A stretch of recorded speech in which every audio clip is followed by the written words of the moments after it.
అందరికీ విష్త వచ్చేసింది. కాస్ ఖతర్నాక్ వార్తలు పట్టుకొచ్చేసింది. చలో టకటక ఈ స్మార్ట్ వార్తలు సురు చేసి ఫటాఫట్ చెప్పేసుకుందాం. పారి ముందుగల హెడ్లైన్స్.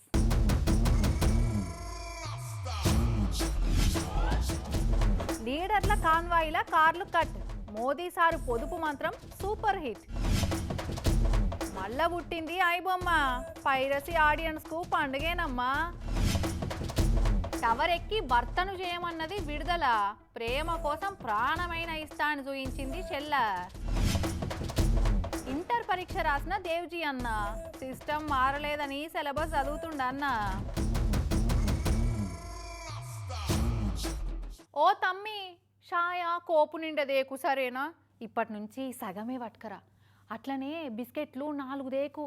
ఓ 2 దే చాలు. ఉమా స్టూడియోలో ఏసి గింత సల్లగెందుకు ఉమా? 27 డిగ్రీలే పెట్టుర్రి. స్టూడియోలో గిన్ని లైట్లు అవసరమా ఉమా? సెల్ ఫోన్ లైట్ వేసుకుంటే సెట్ కాదా చెప్పు? ఆగో గట్లా చూస్తారు. పొదుపు అంటే గిట్నే చేయాలి మరి. అరే పెద్ద పెద్దోళ్ళే చేయంగా మనమెంత అలవాటు చేసుకోవాలి. ఓ ఎడిటర్ అన్న, నువ్వైతే వార్తను పొదుపుగా వేయకుండా మొత్తమే వేసారేనా?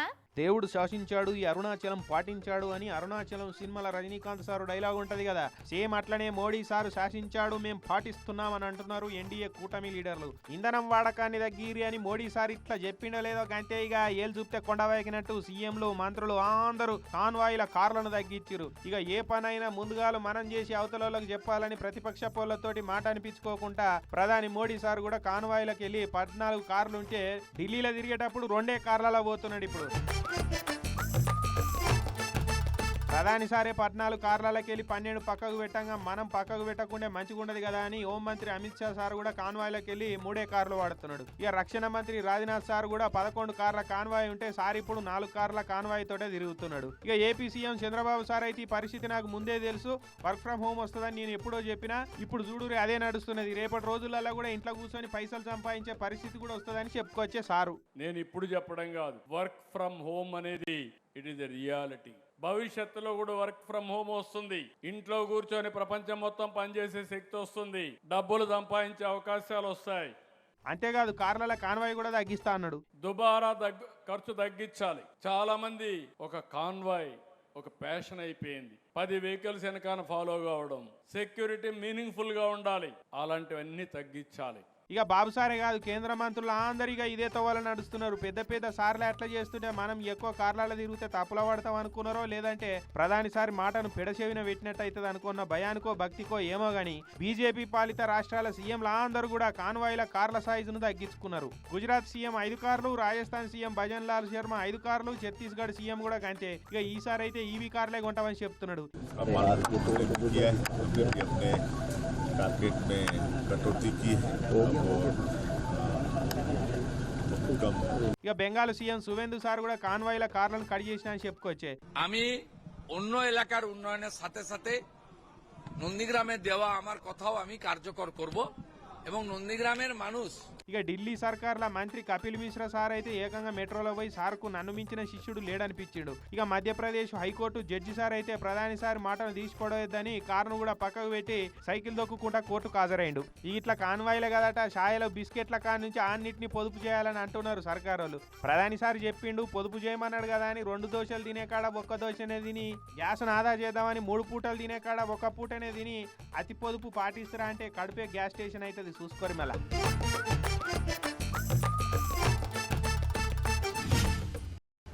నీ ప్రేమను దక్కించుకునేందుకు ఆకాశాన్నైనా విరిచేస్తా, చందమామనైనా కిందికి రప్పిస్తా, దహించే సూర్యుని సైతం ఆర్పేస్తా, నా ప్రాణమైనా అర్పిస్తా, నీ తోడు లేనిది గూడు లేని పక్షినైతేనేమో, నీ ప్రేమ లోతులో నిన్ను చేరుకోవాలని ఈదుతున్న శాపను, నిన్ను చేరాలని గెంతుతున్న కుందేలును అని ప్రేమలున్నోళ్ళు ఇట్లా శాన ప్రేమ కవితలు చెప్పుకుంటారు కదా. నీకోసం ప్రాణాలైనా ఇస్తా బేబీ అని హామీగా డైలాగ్స్ కూడా కొట్టుకుంటారు. కానీ కొందరే ఇట్లా ప్రేమించిన వాళ్ళ కోసం నిజంగానే ప్రాణాలైనా తీసుకుంటా అని తెగిస్తారు. వాళ్ళ కోసం ఎంతకైనా చేస్తారు. అంతెందుకు టవర్లు కూడా ఎక్కి ప్రేమను ప్రేమించే ప్రేమకై ప్రేమించే ప్రేమను ప్రేమిస్తుందని చూయిస్తున్నారు గిట్లా.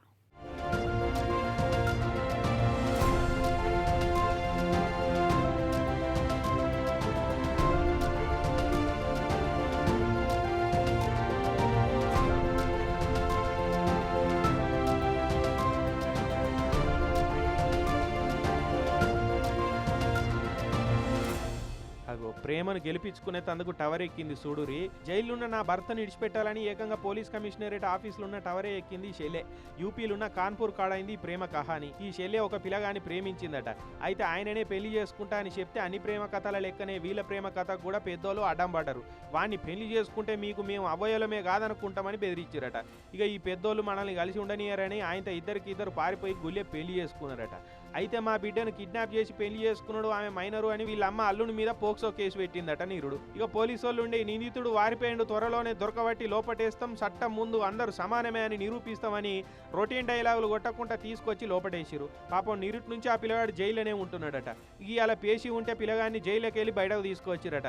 నా భర్త మీద అక్రమంగా పోక్సో కేసు పెట్టి జైలు వేసిరు, నాకు న్యాయం చేయాలి, నా భర్తను విడుదల చేయాలని పోలీస్ కమిషనరేట్ ఆఫీస్ కాడున్న టవర్ ఎక్కింది. నా భర్తను బయటకు తీసుకురాకుంటే నేను దుంకి జీవి తీసుకుంటా అని బెదిరించింది. ఇక పోలీసు వాళ్ళు వచ్చి దిగమ్మ దిగు, నీకు మేము న్యాయం చేస్తామని చాలాసేపే బతిలాడిరు. లేదు నా భర్తను నాకు చూయిస్తేనే కానీ నేను దిగను అని జిద్దు పట్టు పట్టింది. ఇక కోర్టు పేషికి తీసుకుపోయిన ఆ పిల్లగాన్ని అడిగి తీసుకొచ్చే వరకు కళ్ళ నిండా నీళ్లు తీసుకుంటా పాపం కిందకు దిగింది. ఇక ఆయనను చూడంగానే దుఃఖం ఆగక ఉరికిపోయింది. దగ్గరకు తీసుకొని ఇక మస్తు ఏడిచింది.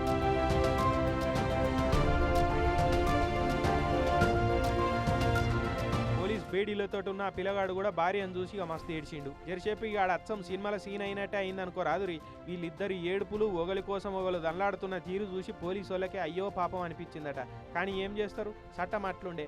భర్తను కల్పించి ఆయనను మళ్ళా జైలుకు తీసుకపోయారు. ఇక ఆమెకేమో స్టేషన్లో కౌన్సిలింగ్ ఇచ్చారు. రూల్స్ ప్రకారం ఆయన జైలు ఉన్నాడమ్మా, అట్లా ఎట్లా పడితే అట్లా బయటకు రాడని చెప్పిరాడ పోలీసు వాళ్ళు. బయట రాష్ట్రాలలో పోక్సో కేసులు అట్లున్నాయి. కానీ వీళ్ళే కనుక తెలంగాణలో ఉంటే ఆ పిల్లగాని మీద పోక్సో కేసే కాకపోతుండే. ఒకవేళ అయినా కూడా జల్దీ బెయిల్ వచ్చేటట్టు చిన్న చిన్న సెక్షన్లతోటి సరిపెడుతుండే. అసలు అరెస్టే కాకపోతుండే, జైళ్ళకే పోకపోతుండే అని అనుకోవచ్చిరు. తెలంగాణలో ఫ్రెండ్లీ పోక్సో కేసుల గురించి ఎరుకైన జనం.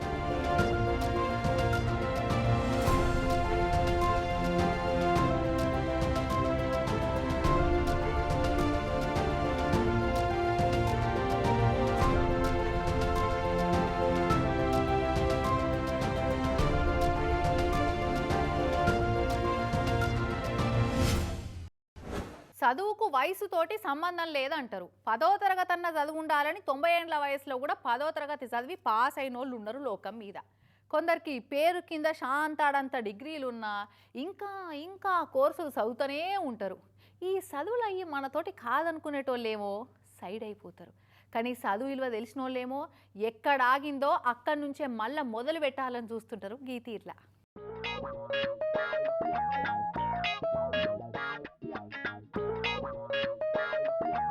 ఒకప్పుడు మావోయిస్టు కేంద్ర కమిటీ లీడర్, ఇప్పుడు పిల్లగాళ్ళతోటి ఇట్లా ఎగ్జామ్ సెంటర్లో ఆల్ టికెట్ నెంబర్ చూసుకుంటున్న స్టూడెంట్ అయిపోయింది కదా. 40 ఏళ్ల కింద ఇడిచిపెట్టిపోయిన చదువును ఎట్లయినా పూర్తి చేయాలని ఇంటర్ పరీక్ష రాసిండు మావోయిస్టు పెద్ద లీడరు తిప్పరి తిరుపతి అలియాస్ దేవ్జీ అన్న. 40 ఏళ్ల కింద జగిత్యాల గవర్నమెంట్ జూనియర్ కాలేజీలో ఇంటర్ చదువుతున్నప్పుడే విప్లవోద్యమ బాట పట్టి చదువు నిడిచిపెట్టి అడుగులతో వదొక్కిండు అన్న. అట్లా ఇంటర్లో తెలుగు పరీక్ష రాయలేక నడిమిట్లనే చదువు ఆగిపోయింది. ఇక ఆ తర్వాత అజ్ఞాతంలో పోయి అంచెలంచెలుగా మావోయిస్టు కమిటీలో పెద్ద లీడర్ అయిపోయిండు. ఇక మొన్న జనజీవన స్రవంతిలో కలిసిపోయి మళ్ళా చదువును కంటిన్యూ చేయాలని నిశ్చయించుకున్నాడట. ఇక జైత్యాల జూనియర్ కాలేజీలో తెలుగు పాఠాలు చెప్తున్న లెక్చరర్ లావణ్య మేడం తాన ట్యూషన్ కు పోయి క్లాసులు విన్నాడు. సిస్టమ్ ను మార్చాలని అన్నల్లా కలిసిన మనిషి నాతానికి వచ్చి సిలబస్ ఏం మారింది మేడం అని అడుగుతుంటే నాకే పరిశాన్ అనిపించింది అనబట్టింది మేడం. తన అప్పటి సిలబస్ అయినా కూడా ఇప్పుడు చెప్తుంటే కూడా విత్ ఇన్ 1 డేలో ఎంతో నాలెడ్జ్తో తను ఈరోజు మళ్ళీ నాకు ఆ యొక్క క్వశ్చన్స్ కానీ ఆన్సర్స్ కానీ తిరిగి అప్పచెప్పిండు. నాకు చాలా మంచి అనిపించింది. ఇక నిన్న ఇంటర్ సప్లిమెంటరీ అయినాయి కదా, అవి అందులో తెలుగు పరీక్ష రాసిండు దేవ్జీ అన్న. ఇక 60 మార్కులతోటి పాస్ అవుతాడని మేడం చాలా కాన్ఫిడెంట్గా ఉన్నది. ఖచ్చితంగా 60 మార్కులు వస్తాయన్న కాన్ఫిడెన్స్తో తను ఇక్కడ నుంచి మన దగ్గర నుంచి వెళ్ళిపోయాడు. కాబట్టి అంతకన్నా మించి మంచి మార్కులు రావాలని నేను ఆశిస్తున్నాను. అగో అండర్ గ్రౌండ్లో పెద్ద లీడర్ అయ్యి వచ్చి ఇప్పుడు అండర్లైన్ చేయాల్సిన ఇంపార్టెంట్ క్వశ్చన్స్ చదువుకునే అక్కడేమొచ్చాయి అని అనిపిస్తుండొచ్చు కదా. కానీ దేవ్జీ అన్న విప్లవోద్యమంలో పోయినా కూడా చదువు పూర్తి కాలేదన్న వెళ్తి ఎప్పటికీ ఉంటుండేనట. అందుకే దాన్ని తుర్తి చేసుకోవాలని మళ్ళా పుస్తకాలు పట్టిండు. ఇక ఇంటర్ పాస్ అయ్యి BA LLB కోర్సు చేసి వకీల్ అయితాను అంటున్నాడు దేవ్జీ అన్న. చిన్నప్పుడు ఒక ఎగ్జామ్ పేపరు ఫెయిల్ అయినది, అందుకోసం ఇప్పుడు సప్లిమెంటరీ ఎగ్జామ్ వేయడానికి వెళ్తున్నా, లా చేయడం కోసం. మావోయిస్టుగా జంగల్లో తిరిగిన కష్టం కంటే 3 గంటలు ఎగ్జామ్ హాల్లో కూర్చొని తెలుగు పరీక్ష రాసుడే మాషెడ్డ కష్టం అనిపించవచ్చు అన్నకు. ఏమంటావన్నా?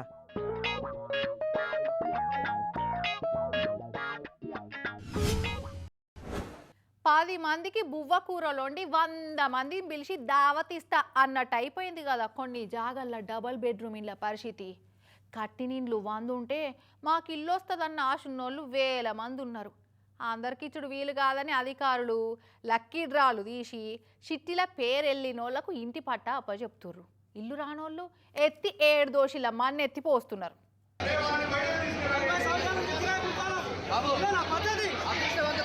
మంచిర్యాల జిల్లా బెల్లంపల్లి టౌన్లో డబుల్ బెడ్రూమ్ ఇండ్ల పంపకాలల్లో పెద్ద లొల్లి అయింది కదా.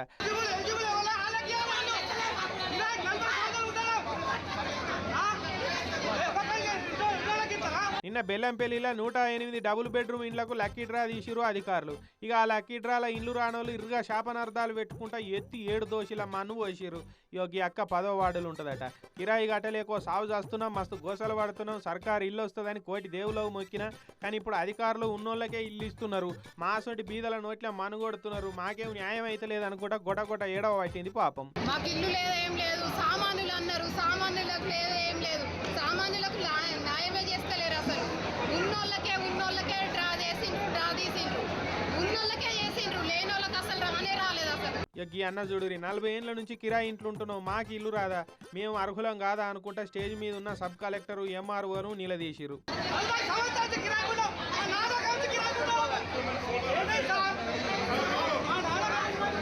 ఇక ఇండ్లు రానోళ్ళ అంత తిట్లు శాపనార్థాలు పెట్టుకుంటా అధికారుల మీద దుమ్మెత్తి పోసే వరకు పోలీసు వాళ్ళు ఎంట్రీ ఇచ్చిరు. ఎటోల నాటు పక్క గుంజుకపోయి సంధాయించి పంపించిరు.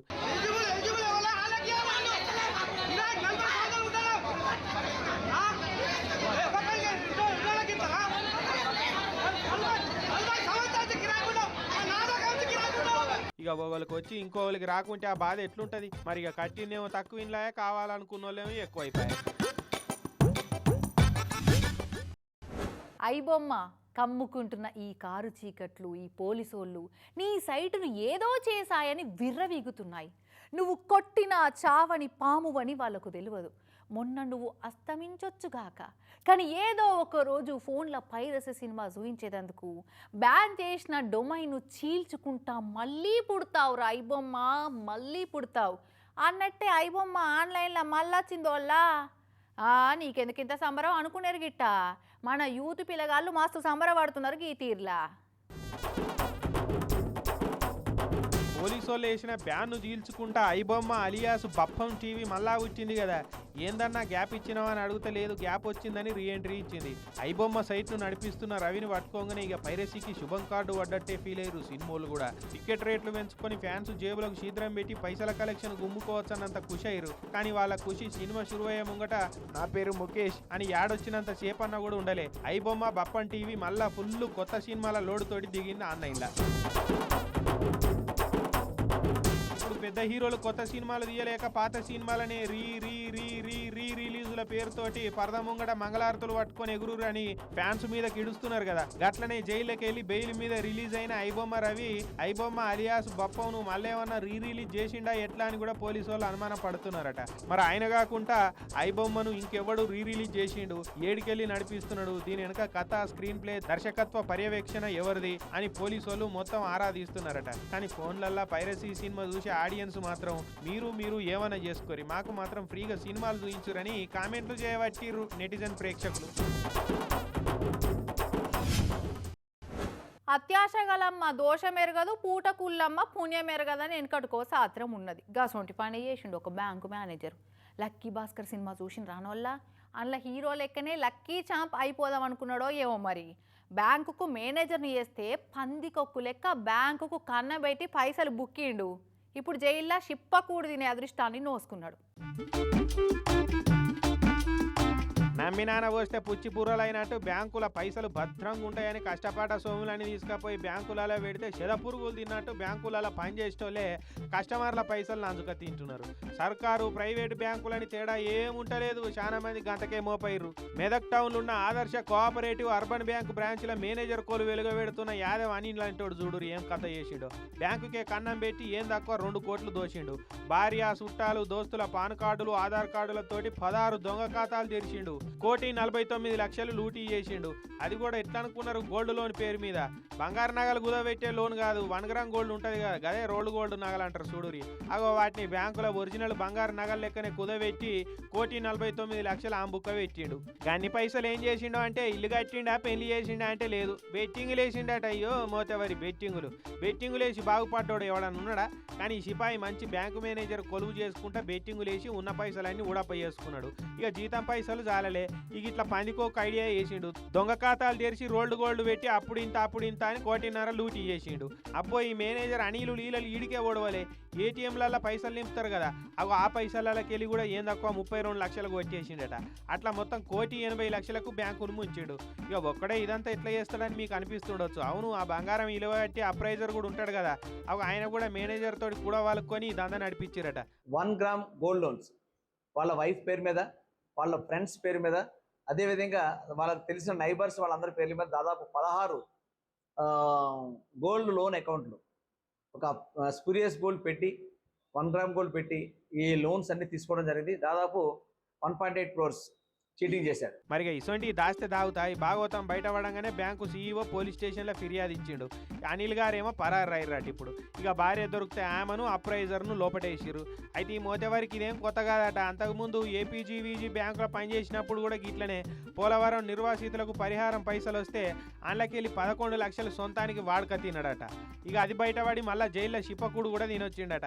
అయినా కుక్కతో ఒక వంకరే అన్నట్టు మళ్ళా మెదక్ బ్రాంచ్లో చేరి ఇప్పుడు 1,80,00,000 దోషిండు. వాళ్ళ సీఈఓ గారికి ఈయన చేసిన విషయాలు కొన్ని అకౌంట్స్ వెరిఫై చేసినప్పుడు తెలిసింది. ఒక అకౌంట్ ద్వారా తెలిసిన తర్వాత మిగతావన్నీ కూడా వెరిఫై చేస్తే దాదాపు 16 అకౌంట్స్లో ఈ స్పూరియస్ గోల్డ్ పెట్టి లోన్లు తీసుకున్న విషయం తెలిసింది. ఇమీడియట్గా మా దగ్గర కంప్లైంట్ ఇవ్వడం జరిగింది. ఇచ్చినట్టు మేము కేసు రిజిస్టర్ చేసి ఇన్వెస్టిగేట్ చేస్తాం. పరుల సొమ్ము పామాస్ వంటిదని ఎన్నటికన్నా కాటేస్తుందని తెలిసి కూడా ఇట్లా చేసిండంటే అగో బెట్టింగ్లో వేసనం ఎంత టోన్ అయినా ఎంత బేకారుగాని చేస్తుందో చూడురి. ఏటీఎంలోకి పోయినప్పుడు కొంతమంది పైసలు డ్రా చేసేటప్పుడు మస్తు కన్ఫ్యూజ్ అవుతుంటారు. ఇక వెనక పొంటున్నోళ్ళు సరే నేను సాయం అవుతుండ్రి అని కార్డు మిషన్లో పెట్టమని పిన్ నెంబర్ కొట్టమని సాయం చేస్తుంటారు. అట్లా చెప్పేటోళ్ళు అందరూ మంచోళ్ళే ఉండరుల్లో, అట్లా నమ్మద్దు కూడా. నమ్మినామంటే ఇక అంతే సంగతులు. ఏటీఎంకి పోయి కార్డు ఎట్లా పెట్టాలి, ఎట్లా పైసలు తీయాలని తెలియకుంటే తెలిసిన ఇంట్లోనో చుట్టపోలనో పట్టుకపోయి తీసుకోర్రి. బయట వాళ్ళని నమ్మిరంటే ఒగిట్లా అవుతుంది. చక్కెర చుట్టూ చీమలు తిరిగినట్టు మక్కరగాలు మన చుట్టే ఎట్లా తిరుగుతున్నారో చూడురి. వికారాబాద్ జిల్లా పరిగికాడున్న ఎస్బీఐ ఏటీఎంలో పైసలు తీద్దామని పోయిండట హరినాథ్ అనే గిరైతన్న. ఇక కార్డు పెట్టి పైసలు తీస్తా అని అన్నది అనలాడుతుంటే నేను తీసిస్తా ఆగే అన్న అని పక్క పొంటే ఓడొచ్చిండు. కార్డు ఇటు ఇయ్యా అన్న అంటే ఇగో అన్న కార్డు ఇచ్చిండు. కథమి ఆడు ఆ కార్డు తీసుకొని మిషన్లో పెట్టిండు. అయ్యో పైసలు వస్తలేవు కదానే అన్న అంటే ఇక ఏమైందో అని అన్న ఇంటికి పోయిండట. ఇక అట్లా ఇంటికి పోయినాక కొద్దిసేపటికి అకౌంట్లో ఉన్న 70,000 మొత్తం విత్డ్రా అయిపోయినాయని సెల్లుకు మెసేజ్లు వచ్చినాయట. అగో నా పైసలు ఎవడు తీసిండ్రో అని భయపడి బ్యాంకుకు పోయి అరుచుకుంటే ఏటీఎం కార్డులతోటి పైసలు విత్డ్రా అయినాయని చూపించిరట బ్యాంకు వాళ్ళు. అయ్యా ఎంత మోసమయ్యానని ఇక బొచ్చ గుదుక్కున్నాడు. నిన్న ఏటీఎం కార్డు అవ్వడు, నేను కార్డు పెట్టి పైసలు తీసిస్తా అని వచ్చిండు, వాడే కార్డు మార్చి పైసలు కొట్టేసి ఉంటాడని అన్నకు అప్పుడు అర్థమైపోయింది సీను. బ్యాంకు వాళ్ళకు పోలీసు వాళ్ళకు ఫిర్యాదు ఇస్తే సీసీ కెమెరాల ఫుటేజ్ చూస్తే వాడు సాయం చేస్తున్నాడు చేసి అగో అప్పటిదప్పుడు వాని చేతులున్న ఇంకో కార్డు మార్చి అన్న చేతిలో పెట్టిండు. అన్న కార్డు తీసుకొని ఇక బయటకు పోయి ఆ కార్డులోకి వెళ్ళి పైసలు కొట్టేసిండట. అంతేనా అన్న చెప్పుకరావు? అన్న 10,000 అంటే సరే తమ్మి తీసిస్తాను. నాకు రాకని ఆయనకి ఇచ్చినాక మా పైసలు రాలేవు, వస్తలేవు తమ్మి అన్నాడు. ఆయన ఏం చేసిండు, నా ఏటీఎం తీసుకున్నాడు, నా పిన్ నంబరు చూసినట్టుండు, నా ఏటీఎం తీసుకొని ఆయన ఏటీఎం ఇచ్చిండు. ఇన్నర్ కదా ఎటువంటి మక్కరగాలు తిరుగుతున్నారో, సాయం చేస్తున్నాడు కదా అని నమ్మితే అగో ఎట్లా గుండు కొట్టిపాయే. ఏటీఎంలో మనం లోపట్టి ఉంటే కడుమోళ్ళను బయట ఉండు అనేసి చెప్పాలి. మోమాటం ఏం అక్కర్లేదు. లేదంటే పిన్ను కొట్టేటప్పుడు చెయ్యని అడ్డం పెట్టాలి. పిన్ను కనబడకుండా మిషన్ ముంగట బాడీతోటి కవర్ అనేది చేసుకోవాలి. లేదంటే అప్పటిదప్పుడు పరిచయం అయినోడికి కార్డు చేతికి ఇచ్చి పిన్ నెంబర్ అసలే చెప్పొద్దు, వేరేటోని దగ్గరికి రానియద్దు. తంబు పెట్టి 20,000 తీసుకుందామని అనుకుంటే లేవు పైసలు, 177 ఉన్నాయి అంటున్నారు. లేదు మెసేజ్ నా దగ్గర 12 తారీఖు 10 తారీఖు కట్ అయ్యి 5 తారీఖు 12,214 రూపాయలు కట్ అయినాయి. హౌస్ లోన్ 71,570 రూపాయలు ఉండాలి. ఈయనకి ఇచ్చినంత మాత్రం ఇట్లా చేసింది. ఇక చెర్ల నీళ్ళు పోయి చెరువు వెనుక వాడాక లబలిబ మొత్తుకుంటే ఏం లాభం ఉండదు. చూసుకోరి మరిగా.